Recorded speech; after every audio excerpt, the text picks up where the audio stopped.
There are moments in Alien Romulus where I was laughing out loud, and I don't know if that was the desired intent or not, which is ultimately one of my big issues with it. That and the characters are something we'll talk about later, but people are really, really loving this film, and I understand why. There's a lot of things about it that are quite good. Stop playing around, man. Just get out. I'm not playing around. There's something in the water. I think one of the biggest pluses of the movie is just the visuals of it. What I really enjoy about this film specifically is that it is kind of going back to basics in terms of it is an alien movie with real puppeteering, real animatronics, and real locations. And it does show, and it makes a difference. And the actors are interacting with a real xenomorph or running around on a real set. You can see that it does make a palpable difference, and you can feel that coming across the screen. And that's one thing I think this movie does incredibly well. Seeing all the face huggers run around in their animatronic glory was great to see. I really enjoyed that. I also think, generally, there's a couple things that we can talk about later. The visual effects are really stunning too. There's some great epic scenic landscape shots of the planet that these characters are coming out of, the ship driving around, the big outpost they go to. Really great visual effects, which are a few things I wanted to get out of the way quickly because I don't have a ton to say about them other than they're very good. It takes place during a very wide chunk of time between Alien 1 and Aliens. And that chunk of time is when Ripley is asleep, drifting in space, trying to get picked up by anybody that could find her. In between that time, what happened? And Alien Romulus struggles at times, but does some interesting things to fill in those gaps. You want to break in and steal highly regulated equipment.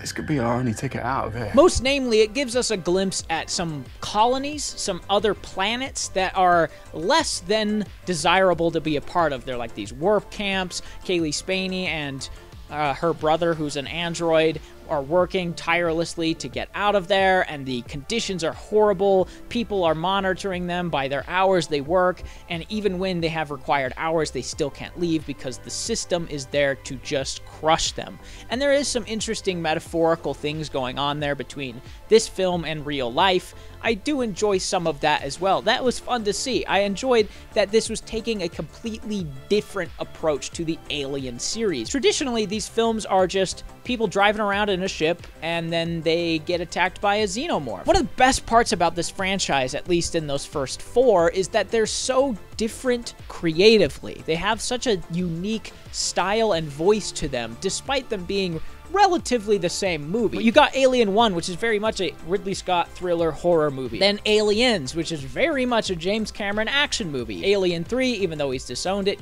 has a sense of David Fincher all over it. Alien Resurrection is very weird French guy making a very weird French movie. And then, of course, the prequels are Ridley Scott again, and they feel like Ridley Scott, which I've always wanted more blockbusters to do. I've loved that the Alien series, while not reaching new heights, brings in fresh new voices that can bring their own creativity to the project. Franchises end up kind of feeling the same between every entry. Now, they might have a little bit of a unique style depending on who's behind the camera, but typically it's a studio wanting a certain thing done a certain way. So when Fede Alvarez was going to take on this Alien Romulus movie, I was excited. This was another fresh new voice in the Alien series. It was going back to its horror roots, and he is much, much more grounded in the horror realm. While Fincher or Cameron or the Amelie guy aren't so much. So their takes were very, very unique to them. I was interested to see where Alien was going to go now that it was coming back to an actual horror director's hands. I do enjoy aspects of this film. As I've said, there are some really nice shots, there's some really nice visual effects, there's some interesting story beats that it has, but overall, like I said, some of my biggest issues are with the tone and the characters. The tone especially is one part of the film that I never had a good sense on, and maybe that's just me completely missing the film or misinterpreting it. I like when the tone is kind of more consistent throughout an entire runtime. I don't love, especially with Fede Alvarez movies, when a tone is established and then it completely derails into a different tone by the end. And what I mean by that is an hour and a half of this movie goes by where it is a dour, depressing, dark, blood-stained horror movie, only to completely shift gears in the last 30 minutes and become a schlock-fest B movie, which I liked, personally. I just wish that it was the whole runtime. It's hard to recommend defend a movie based on 20 minutes of a 2-hour film, and that's kind of how I feel about it. The first hour and a half is not pleasant, and not in a great way either. Now, horror movies obviously should make you uncomfortable, they should make you feel kind of sick, and there is a couple points where I felt that way, but there's also a couple points where I was just kind of lost at what I was supposed to be feeling. One in particular is where apparently xenomorphs, when they pop out of someone's chest in disgustingly horrible fashion now, they scramble around and go up into the wall and make a nest so that they can become the big xenomorph, which is a new development. Cool, I guess. But they turn into this kind of, vagina thing that somebody sticks a stun gun into and makes it bleed, and it's shooting little pieces of blood out, yellow blood, onto this guy who immediately starts dissolving.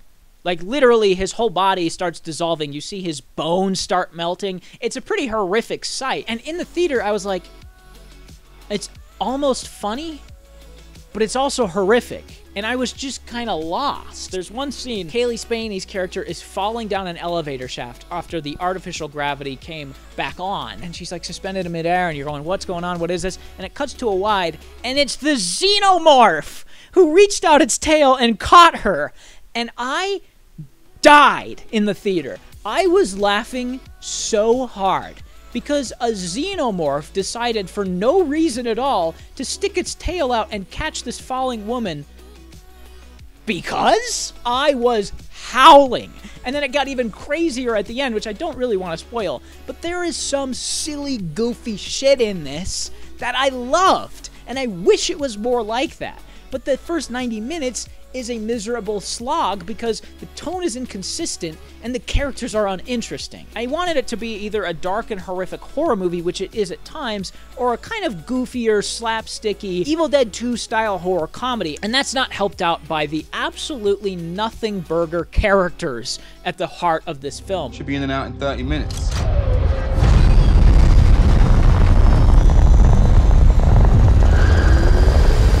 Kaylee Spaney in this is just kind of along for the ride for half the film. She's not completely sure about the mission or if she should join them or what, so she just ends up sitting on the ship and not doing much. And she's supposed to be our lead character. And then made worse when she finally does come off the ship and she doesn't do much else either. There's absolutely no character arcs for any of these people, and most of them end up just being obnoxious so that you don't feel so bad for them when their fingers get melted off. And I thought that was very, very frustrating, especially when you look at something like the first Alien film, which now doesn't have the super interesting, well-developed, huge character arcs of something like Lawrence of Arabia does. No prisoners!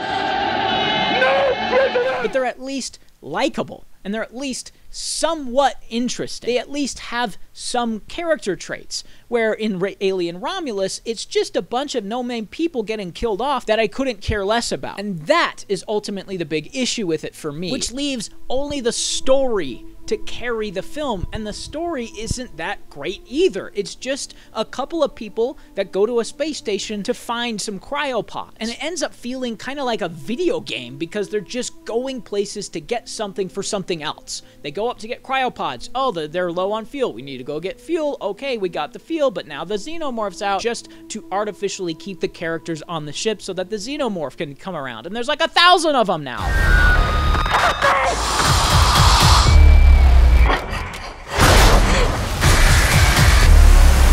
Which plays into another issue I have, not a big one, admittedly, but it's the fan service. This movie feels like a fan film to some extent because it is just constantly referencing other films for little to no reason. Ian Holmes' Rook comes back in this movie for absolutely no reason other than to just be a guy we recognize and to be villainous as we remember him. The little blue light from the first Alien is back for absolutely no reason. Close-up shots of people wearing Converse are in the film for absolutely no reason. It ends up feeling like an amalgamation of Alien rather than being an Alien movie. It's like Alien 1 in its horror, Aliens with its colonial marines shoot-em-up style of film at some points, Alien Covenant with its black goo coming back, and then even Alien Resurrection with something that I don't want to spoil.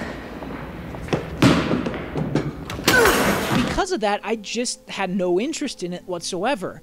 Yes, it looks nice at times, even if it's a little dark, I would argue. And yes, the visual effects are great. And yes, the performances are very good. And yes, Fede Alvarez is a solid director. If I didn't know it was a Fede Alvarez movie, I might not know, because it just has a distinct lack of a vision and a distinct lack of a voice. The costumes are completely uninspired. Even the world building feels uninspired. They're just at a mining colony where people are down on their luck, and then someone walks by and there's a bird in a cage to represent very obviously in a visual metaphor that our main character's feeling trapped. Nothing feels like it has any clear vision to it outside of, hey, look at these cool sets we built, and these neat xenomorphs, and these drivable face huggers. So I don't know if it was one thing or another that was overall affecting my experience, or if it was just a mix of everything that I mentioned, but to say I was deeply disappointed with the film is an understatement, considering I really do like all of these films, all of the Alien movies,